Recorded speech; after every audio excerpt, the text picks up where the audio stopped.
भाई साहब, मैं तो बस यही चाहती हूँ कि आप दोनों अपने बीच के सारे मनमुटाव भूलकर पहले की तरह अच्छे दोस्त बन जाएं।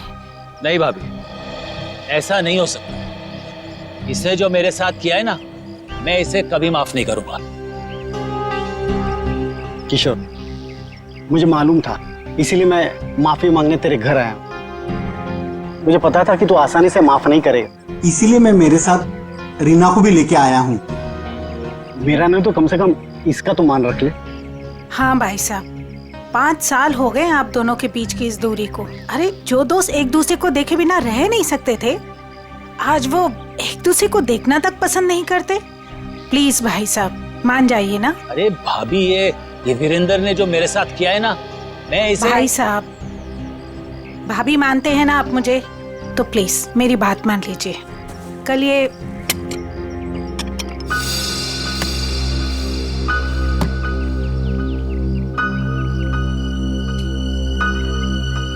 ठीक है, तुम अंदर जाओ, हम लोग कुछ बातें कर रहे हैं। जी सर। हाँ भाभी, आप क्या कह रही थी? मैं कह रही थी भाई साहब, हमने अपने गांव की पुश्तैनी हवेली बेच दी है और कल ये ना पैसे लेने गांव जा रहे थे, तो मैं चाहती थी कि आप भी इनके साथ जाएं। किशोर, 5 करोड़ रुपए लेके आने हैं सिलवासा से।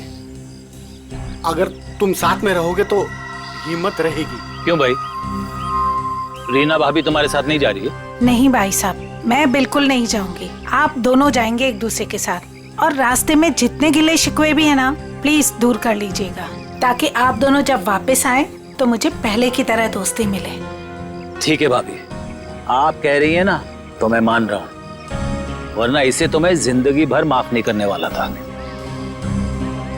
मैं मानता हूं कि मैंने कुछ गलती की थी, लेकिन तू इतना कठोर निकलेगा ये मैंने सपने में भी नहीं सोचा था। अरे छोड़ यार, चल चाय पी। भाभी चाय पीजिए। नमस्ते दीदी। नमस्ते जीजाजी। नमस्ते। खुश रहो। भाई साहब, ये करण है, मेरा मुंह बोला भाई है। तो मुंह बोला, लेकिन सगे से भी बढ़कर है। टाइम के बहुत पंक्चुअल हो यार, टाइम पे आ गया। वो भी अपना सारा जरूरी काम छोड़कर सिर्फ दीदी को शॉपिंग कराने के लिए। अच्छा बाय द वे करण, ये मेरा जिगरी दोस्त किशोर। नमस्ते सर। नमस्ते बेटा, बैठो। Thank you uncle. ओ, थोड़ा जरूरी फोन है, आप लोग बात कीजिए, मैं अभी आता हूँ। या हेलो। कल ये करण भी जाएगा हमारे साथ? नहीं नहीं, उसे इस बारे में कुछ नहीं पता। अच्छा किशोर, मुझे तुमसे ज्यादा किसी पे भरोसा नहीं है।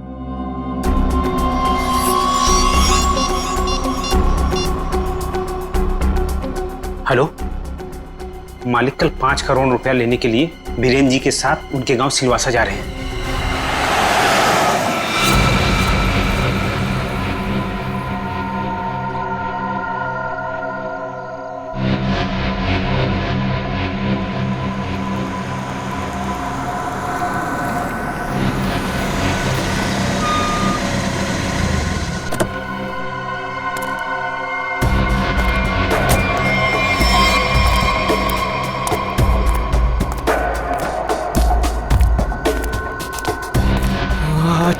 अच्छा वो तुम आगे माल लाए हो? पहले मेरे पुराने पैसे दे दे, उसके बाद ही तुझे माल मिलेगा। बाद में नहीं, प्लीज देखो, प्लीज मुझे अभी माल दे दो। अगर पैसे वापस नहीं दिया ना तो मैं तुझे छोड़ूंगा नहीं। देखो तुम परेशान क्यों हो रहे हो? मैंने कहा ना तुम्हारे पैसे दे दूंगा, लेकिन अभी के लिए माल दे दो प्लीज। ओए, परेशान मैं नहीं, तेरे घर वाले होंगे। अगर मुझे 24 घंटे के अंदर पूरे के पूरे पैसे नहीं मिले, मैंने कहा ना 24 घंटे के अंदर तुम्हें पैसे दे दूंगा, लेकिन प्लीज इस वक्त मुझे बहुत जरूरत है बूम बूम की।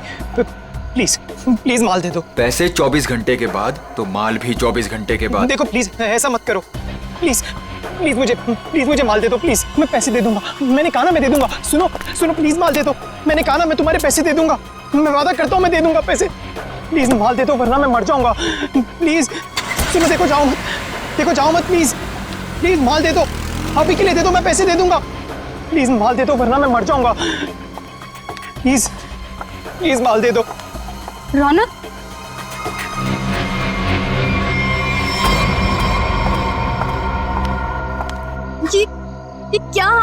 रखी है तुमने? ये सब छोड़ क्यों नहीं देते हो रौनक? तुम यहाँ क्या कर रही हो? तुम्हें कहा था ना मैंने यहाँ नहीं आने के लिए, फिर यहाँ क्यों आई? मुझे पता है रौनक, दोपहर से तुम्हारी तबीयत ठीक नहीं थी, इसलिए तुम्हें देखने के लिए तुम्हारे रूम पे भी गई थी, पर वहां पे ताला लगा हुआ था। तब मुझे पता चला कि तुम कहाँ मिलोगे। सुना ना, थोड़ा कर्जा हो गया मुझ पर। थोड़ा नहीं रौनक, मुझे पता है कि तुमने काफी पैसे उधार ले रखे। रौनक, अगर तुमने उनके पैसे नहीं लौटाया ना तो देखो, घबराओ मत, कुछ नहीं होगा मुझे नेहा। तुम्हें पता है ना कितने खतरनाक लोग हैं वो। अगर तुमने उनके पैसे वक्त पे नहीं लौटाए ना रौनक, पता नहीं वो लोग क्या कर देंगे। मैंने कहा ना मुझे कुछ नहीं होगा। इस बार एक बड़ा प्लान है मेरे पास, एक फुल प्रूफ प्लान, जिससे उन्हें उनके पैसे भी मिल जाएंगे और मेरा यह हाथ कांपना भी बंद हो जाएगा। मुझे कुछ नहीं पता रौनक, मुझे तुम्हारी बहुत फिक्र हो रही है। देखो, तुम घबराओ मत, मुझे कुछ नहीं होगा। बस मुझे कहीं से भी माल लाके दे दो, मुझे बम लाके दे दो, वरना मैं मर जाऊंगा। मैं सच में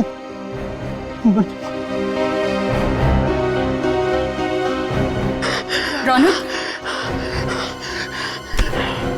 रौनक, रौनक, तुम ठीक हो ना?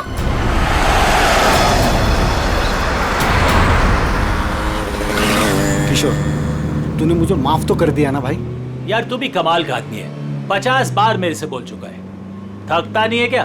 क्या है किशोर कि जब तू नाराज हो गया था ना और मिलना जुलना छोड़ दिया था ना, तब मुझे एहसास हुआ कि दोस्ती की क्या कीमत होती है। और किशोर, अब ये दोस्ती मैं खोना नहीं चाहता हूँ। एक बात बताऊं, एक रास्ता है ये दोस्ती को और मजबूत बनाने का। कौन सा? ये जो 5 करोड़ रुपए है ना, ये मैं ले लेता हूँ। क्या? अरे तू नहीं देगा तो भी मैं ले लूंगा, जबरदस्ती। किशोर, ये पैसे देकर तेरी नीयत बदल गई? अरे ये कौन पड़ा है रास्ते में? लगता है कोई घायल पड़ा हुआ है। अरे हाँ यार। मैं रोकता हूं। देखो एक काम करो, ये पैसे संभालो, मैं देखता हूं उसको। जी। लगता है कोई गाड़ी मारकर चली गई उसको। अरे क्या हुआ? सुनो, क्या हुआ? अरे भाई साहब, होश में आओ।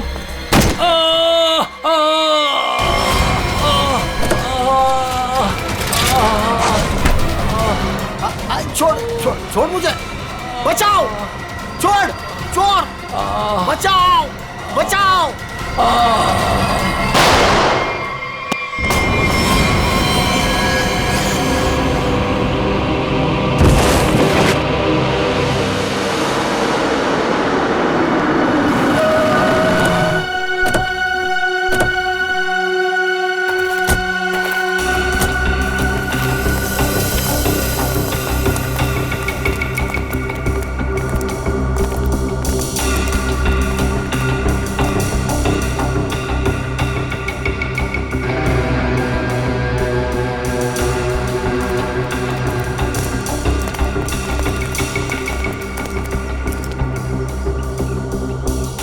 साळुंखे, देख जरा जिंदा है क्या? सर,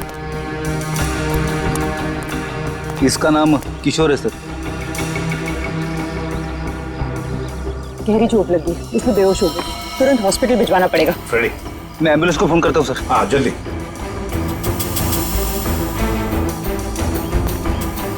जो कुछ भी हुआ यहाँ पर याद सा, आप में से किसी ने देखा है? नहीं सर, नहीं सर, नहीं सर।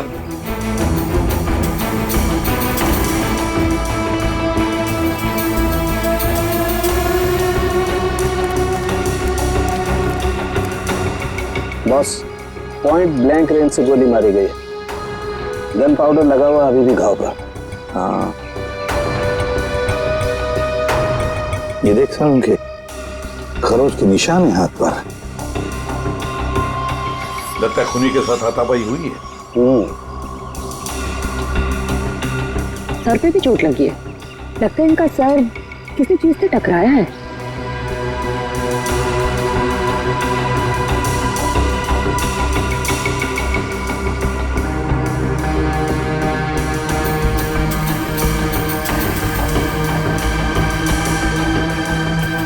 शायद यहाँ पे टकराया है इसका सिर।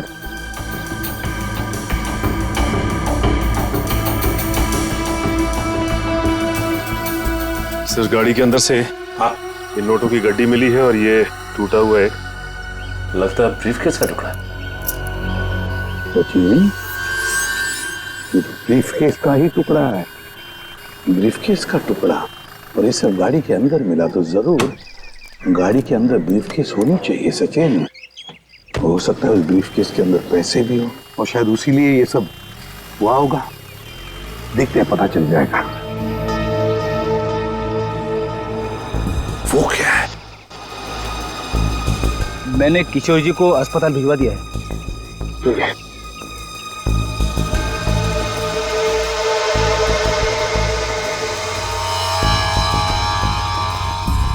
ब्रेसलेट, इस पर नाम वाम का कुछ भी नहीं है। इस पर सालुंखे, जरा देख तो कुछ पता चलता है क्या इस ब्रेसलेट से?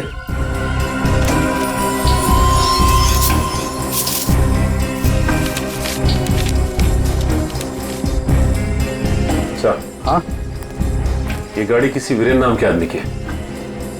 लगता है सचिन वो किशोर है तो फिर यही वीरेंद्र है।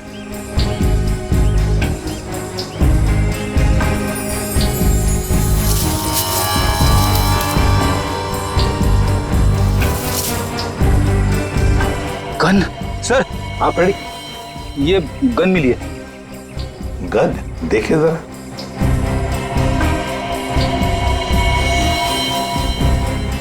दे दो तरीका को। तरीका बॉस, इस ब्रेसलेट पे एक किस्म का केमिकल है। अब वो कौन सा केमिकल है ये लैब में ले जाकर पता चलेगा। ठीक है।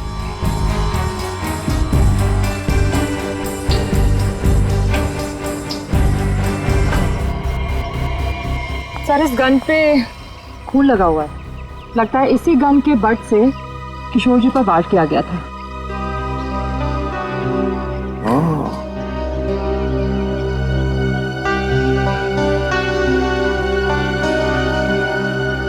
गाड़ी, दो लोग, किशोर और वीरेंद्र। वीरेंद्र की लाश। क्या हुआ होगा यहां पर, देखते हैं।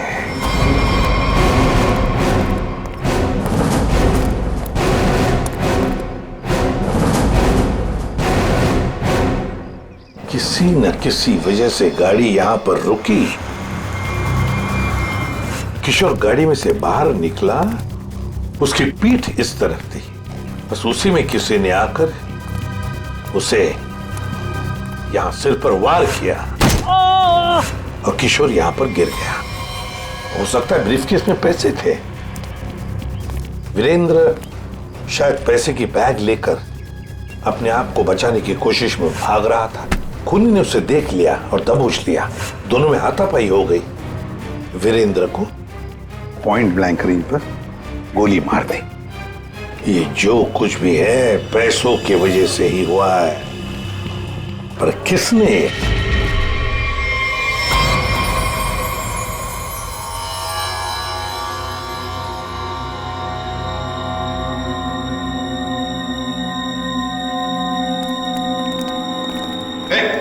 क्या कर रहा था उनके? क्या हो? जो तुम समझ रहे हो नहीं कर रहा हूं बस।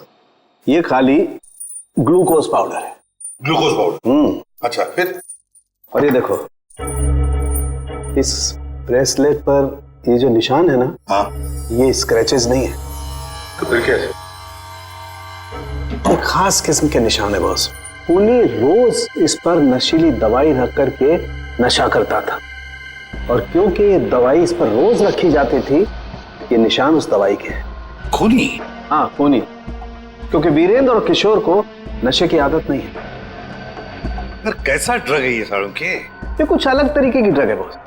इसमें जो पेन किलर्स हैं, जो बुखार की दवाइयां, उनके केमिकल्स मिले हुए हैं।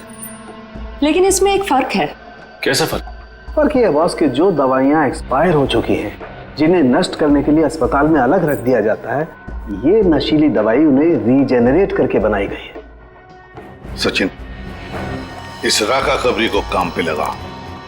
उससे कहो पता लगाओ है क्या ये ट्रक। बूम बूम साहब। बूम बूम बहुत ही सस्ता और अच्छा माल है।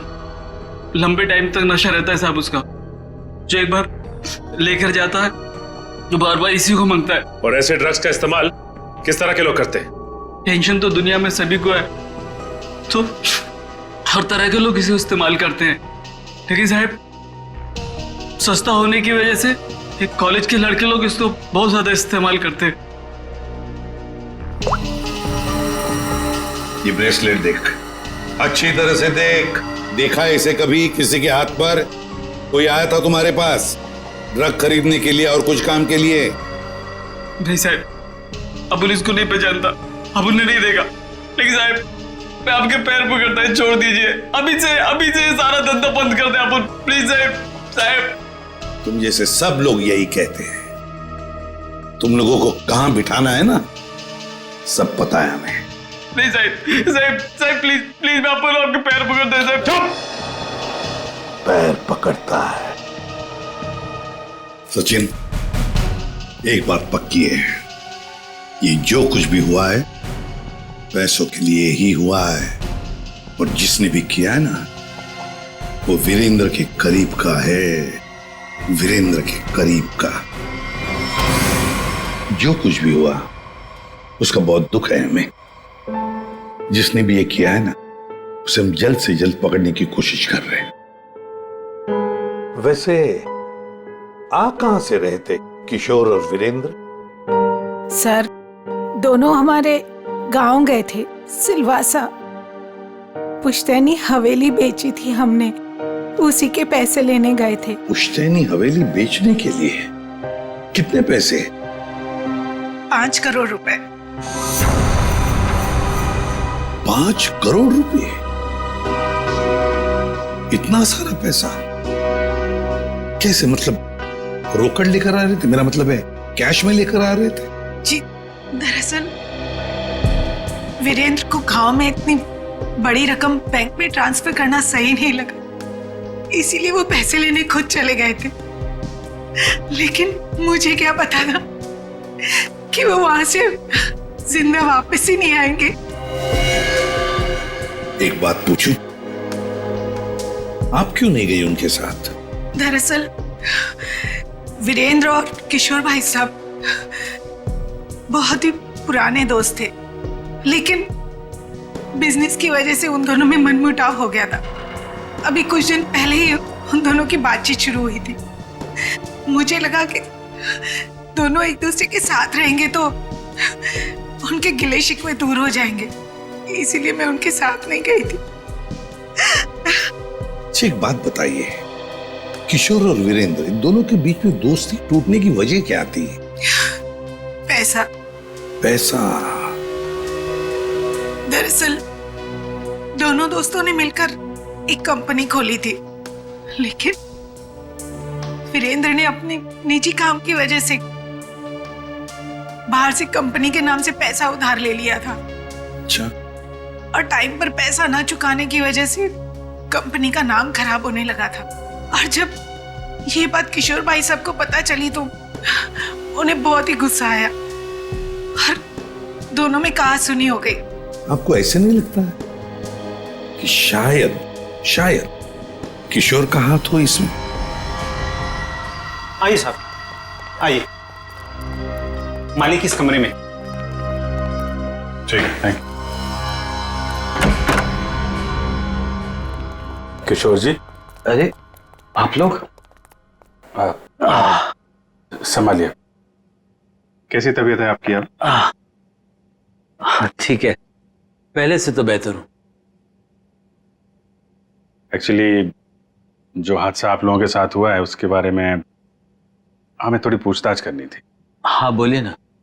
जिस कार में आप और वीरेंद्र आ रहे थे उसमें हमें एक ब्रेसलेट मिला है, ये उसकी फोटो है। आप इसको पहचानते हैं? नहीं, इसके बारे में मुझे कुछ नहीं पता। ठीक है, ये बताइए कि उस दिन हुआ क्या था? भाई हुआ ये कि हम लोग वीरेंद्र के 5 करोड़ रुपए सिलवासा से लेकर मुंबई आ रहे थे। जब हम लोग बम्बई के पास आए तो अरे ये कौन पड़ा है रास्ते में? लगता है कोई घायल पड़ा हुआ है। देखो एक काम करो, ये पैसे संभालो, मैं देखता हूँ उसको। जी। लगता है कोई गाड़ी मारकर चली गई उसको। अरे ये क्या हुआ? सुनो, क्या हुआ? अरे सुनो, होश में आओ। उसके बाद मैं बेहोश हो गया और उसके बाद मुझे कुछ याद नहीं। आप लोग पैसे लेके आने वाले हैं, ये बात आप दोनों के अलावा और किस किस को पता थी? वीरेंद्र की वाइफ रीमा, बस, और किसी? कोई और किसी को जानकारी थी? याद कीजिए, जब आप लोग बात कर रहे हो तो शायद उस समय कोई आया गया हो। बीच में मेरा नौकर गनू चाय लेकर आया था।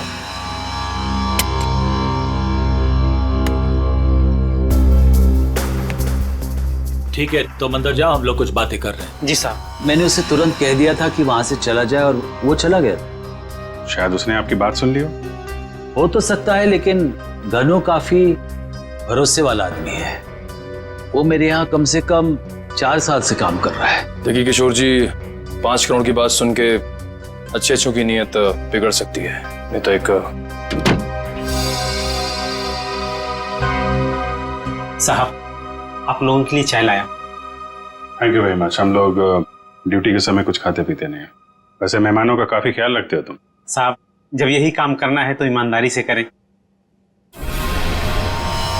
वैसे ये घड़ी भी बहुत अच्छी पहनी है तुमने।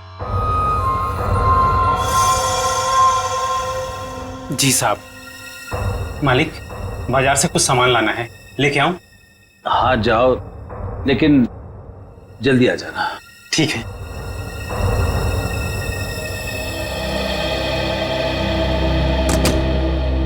मतलब कोई और आया गया नहीं जब आप ये बात कर रहे थे पैसों की? नहीं, ऐसा तो। एक सेकंड, मुझे याद आ रहा है, उस वक्त वहां रीना का भाई करण आया था। करण? आई सी। लेकिन तब तक तो हमारी बातें हो चुकी थी। ठीक है, अभी आप आराम कीजिए, जरूरत पड़ी तो आपको दोबारा परेशान करेंगे। जी sir. Thank you very much. अच्छा जी, बाय। ये जो नौकर है ज्ञानो, ये कुछ गड़बड़ लगता है, इस पर नजर रखनी पड़ेगी।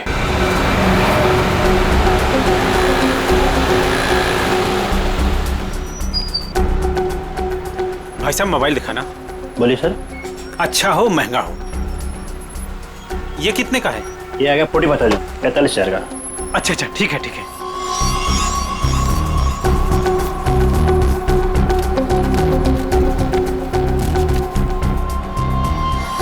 ये लीजिए पैसे। Hello hello. हाँ, अच्छा सर, आप लोग यहाँ? महंगी घड़ी, महंगा फोन है, कहाँ से लेके आया?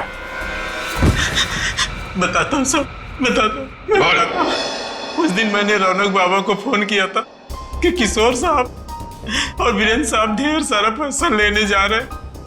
कौन है ये रौनक? है रौनक बाबा किशोर साहब के खानदान की आखिरी निशानी है, उनके पोते हैं। लेकिन घर पे तो दिखाई नहीं दिया ये रौनक, और ना ही किशोर जी ने उसका जिक्र किया। वो हॉस्टल में रहते, वो घर ज्यादा नहीं आते। तुमने ये पैसे वाली बात रौनक को क्यों बताई? रौनक बाबा को पैसे की जरूरत रहती थी, किशोर साहब उतने पैसे नहीं देते थे उनको, और वो जब घर आते थे तो वो उनके लॉकर से पैसे चुराते थे और मैं उनकी मदद करता था और वो मुझे आधे पैसे देते थे। एक बच्चे को सुधारने के बजाय तू उसे बिगाड़ रहा था। जैसे ही उस दिन मैंने पैसे की बात सुनी, मैंने रौनक बाबा को फोन कर दिया। मुझे लगा कि रौनक पैसों की चोरी करेगा और तुझे भी आधा देगा। क्यों? वैसे रौनक इतने सारे पैसों का करता क्या था? मैंने उनसे कभी पूछा नहीं। ये देख, ये देख, ये ब्रेसलेट रौनक का है? नहीं साहब, मुझे नहीं पता। वैसे बहुत दिन से वो घर नहीं आ रहे और मैंने उनके हाथ में देखा नहीं कभी। रौनक ने तुझे फोन करके बताया इस चोरी के बारे में? साहब, मैं 2 दिन से उनको फोन करने की कोशिश कर रहा हूँ, उनका फोन लग नहीं रहा। सर, हो ना हो, रौनक का ही हाथ लगता है इस खून और चोरी में। हॉस्टल बता।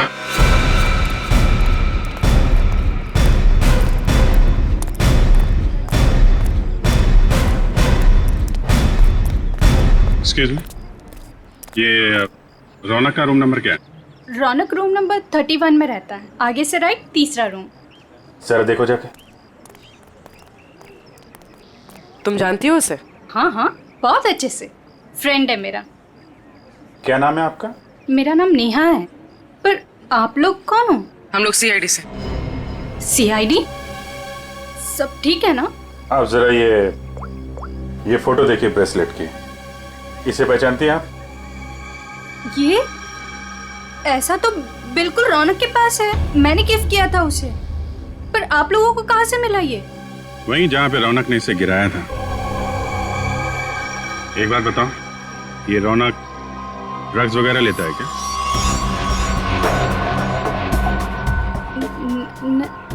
नहीं तो। सच सच बताओ नेहा। हाँ सर, वैसे रौनक दिल का बहुत ही अच्छा लड़का है। पता नहीं उसे ये बुरी लत कहाँ से लग गई, और उस चक्कर में तो। किस चक्कर में? क्या किया उसने? सर उसने कुछ किया नहीं है सर। एक्चुअली रौनक ने किसी से बहुत सारे पैसे उधार ले रखे हैं।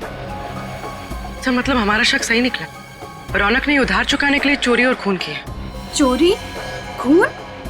ये सब क्या कह रहे हैं आप लोग? जो तुम सुन रही हो, रौनक ने एक आदमी का खून करके उसके 5 करोड़ लूट लिए। ओह माय गॉड, इसका मतलब उस रात रौनक इन पैसों के बारे में बात कर रहा था। क्या बात कर रहा था? किससे बात कर रहा था? सर एक्चुअली परसों रात एक बहुत ही खतरनाक सा आदमी रौनक से मिलने आया था। प्लीज देखो, प्लीज मुझे अभी माल दे दो प्लीज।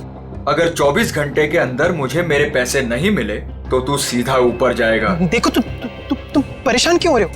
मैंने कहा ना तुम्हारे पैसे दे दूंगा, लेकिन अभी के लिए माल दे दो प्लीज।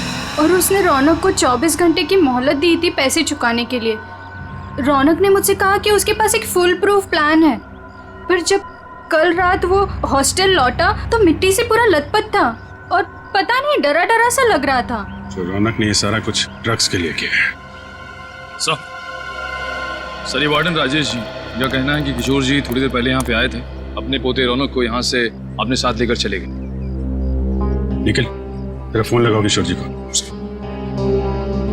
क्या बताया, क्यों लेके चले गए? हाँ साहब, पता नहीं क्या बात हुई, किशोर जी बहुत जल्दी में लग रहे थे। सर किशोर जी का फोन नॉट रीचेबल है। सर मतलब ये दादा पोते मिलकर ये खूनी खेल खेल रहे हैं। किशोर जी के घर चलना पड़ेगा।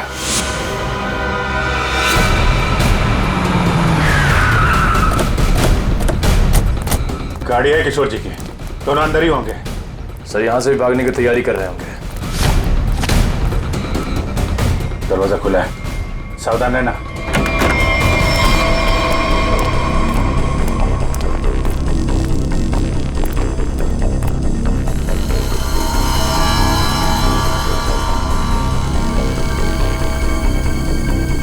सर सारा सामान बिखरा पड़ा है। सर लगता है यहाँ पे हाथापाई हुई है।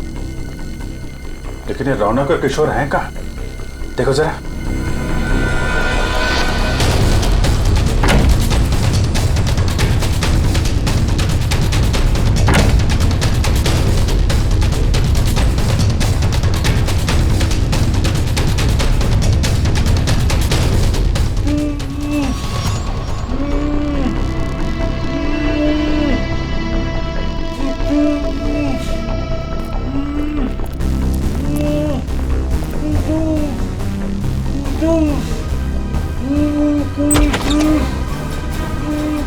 अरे किशोर जी, एक मिनट, आइए उठिए। इनको ले चलो। उठिए। उठा। पानी। उठिए उठिए। उठिए।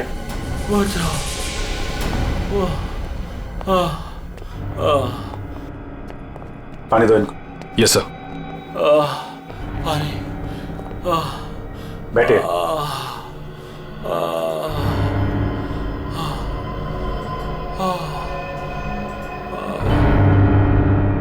किसने किया ये सब? पता नहीं सर वो कौन लोग थे। उन्होंने मुझे मार मार कर बेहोश कर दिया और वहां बेसमेंट में फेंक दिया सर। आपका पोता रौनक कहाँ है जिसने वीरेंद्र का खून किया है? सर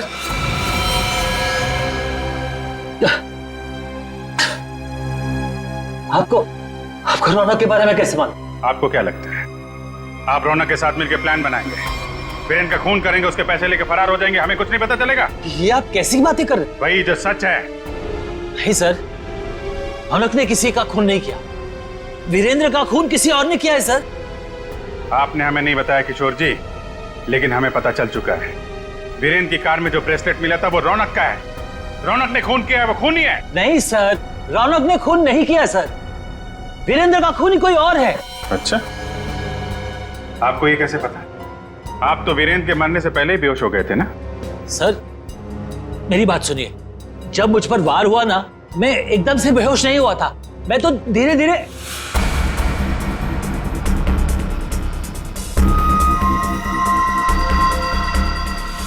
गन वीरेंद्र के पास गिर गई और रौनक वो पैसे लेकर भाग गया।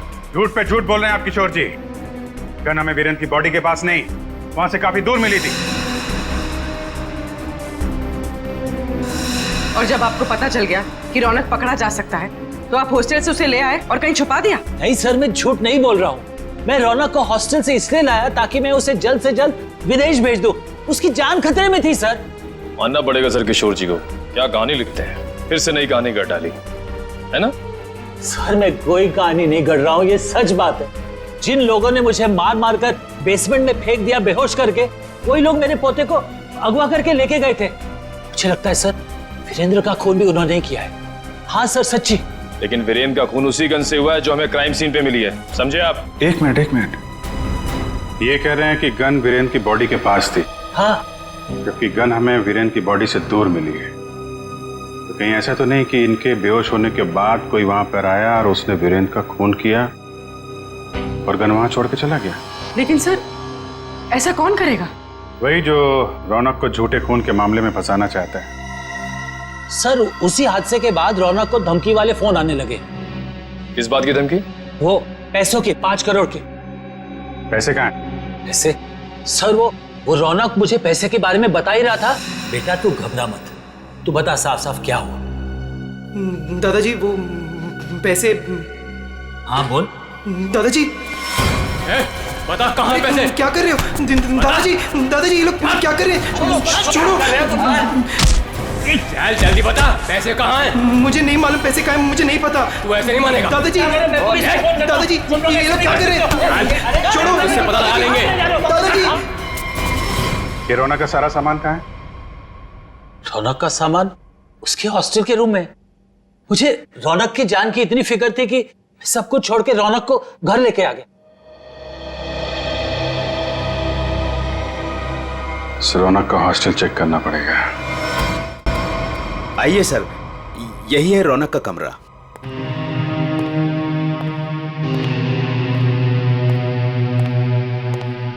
चेक करो पूरा कमरा। सर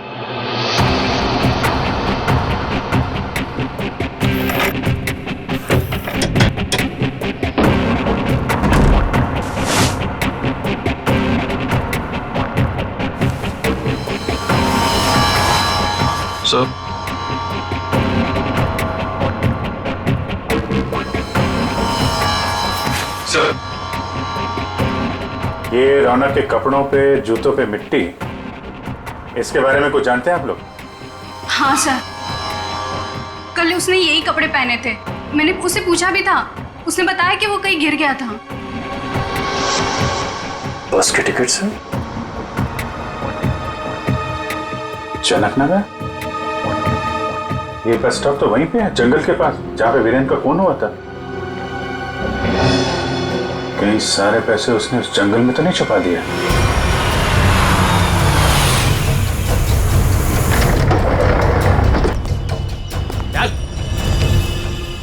चल बात, चल आगे चल। थोड़ा सा, पता किधर है? थोड़ा सा बुम बुम दे दो वरना मैं मर जाऊंगा। चल उधर, पता किधर है? बताता हूँ, लेकिन पहले थोड़ा सा माल दे दो ना प्लीज, वरना मैं मर जाऊंगा। कोशेरी बनकर जितना बोला उतना कर। पहले पैसे निकाल, उसके बाद माल मिलेगा। हाँ तुम्हें पैसे मिल जाएंगे प्लीज, तू थोड़ा संभाल दे दो प्लीज। अबे एक बार बोला तो समझ में नहीं आता है क्या? जब तक पैसे नहीं देता है ना तब तक पैकेट को छूने भी नहीं दूंगा। अब जल्दी से बता पैसे किधर है, वरना ये पैकेट तुझे कभी नहीं मिलेगा और तू ऐसे तड़प तड़प के मर जाएगा। नहीं उस तरफ। उधर है? हाँ उस तरफ। चल फिर चल जल्दी।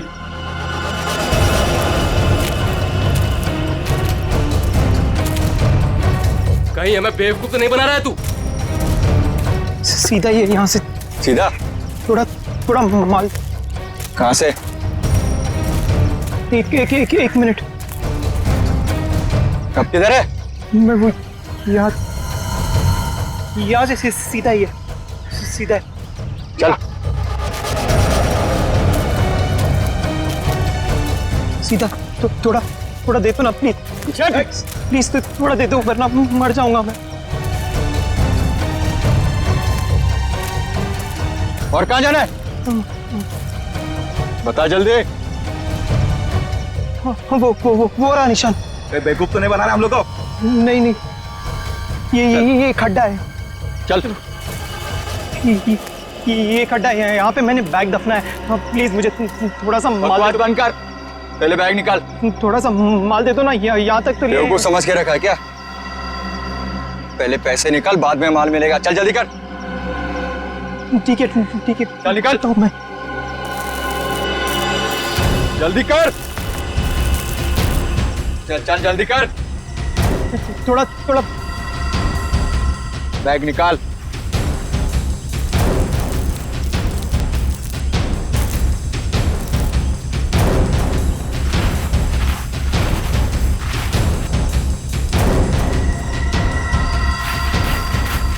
तू ऐसे नहीं मानेगा।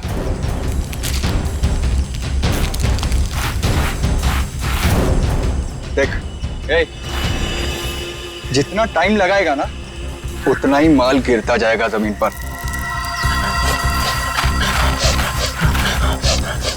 चल जल्दी कर।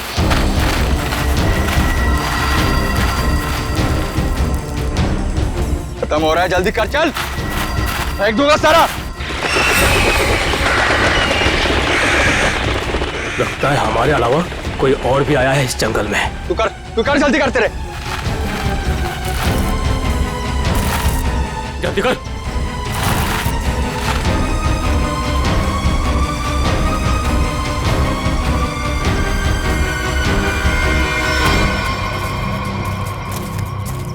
पूरा जंगल छान मारते हैं।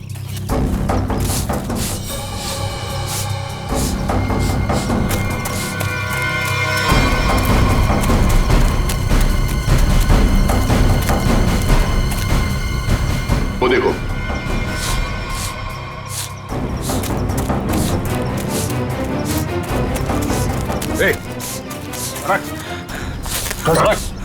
रौनक, अरे रौनक बेटा, क्या हाल बना रखा है? संभालो अपने आप को। रौनक, कौन है इन सबके पीछे? हैं? रौनक बेटा।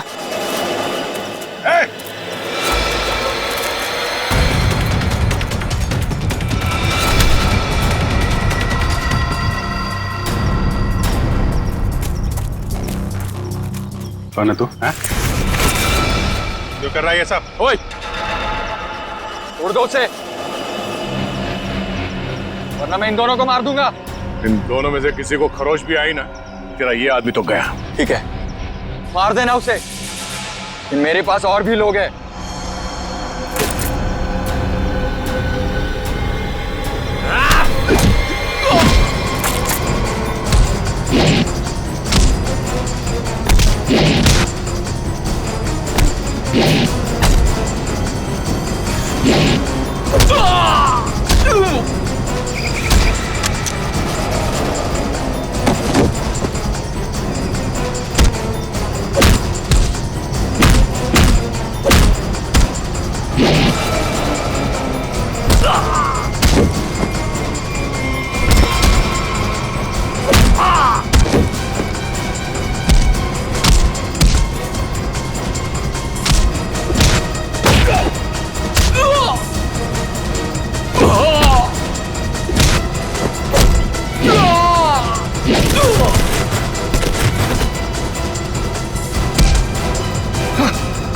घूंघट निकाल, चल।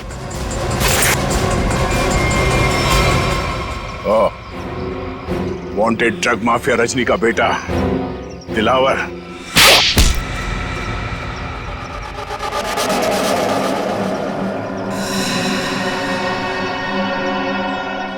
क्यों किया तूने ये सब?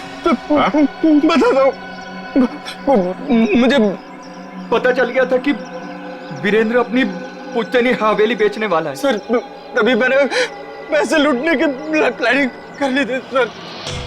इसीलिए सर मैं रीना को घर में उल्लू बनाता रहा सर, उसका भाई बनकर।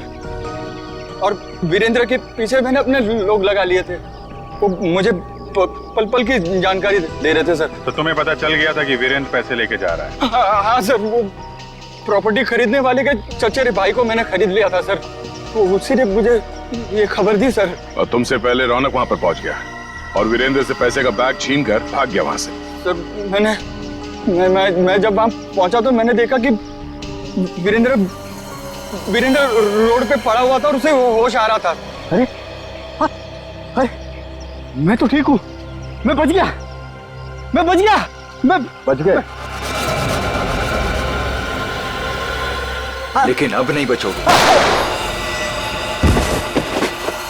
उसने मुझे पहचान लिया था, इसलिए मैंने मजबूरी में सर मजबूरी में उसे मारना पड़ा सर। मैं मारना नहीं चाहता था सर, मजबूरी में मारना पड़ा सर। तुमने वीरेंद्र के पास पड़ी रौनक की गन से वीरेंद्र को गोली मार दी और उसके बाद गन दूर फेंक कर निकल गए ताकि वीरेंद्र का खून का इल्जाम रौनक पे आ जाए।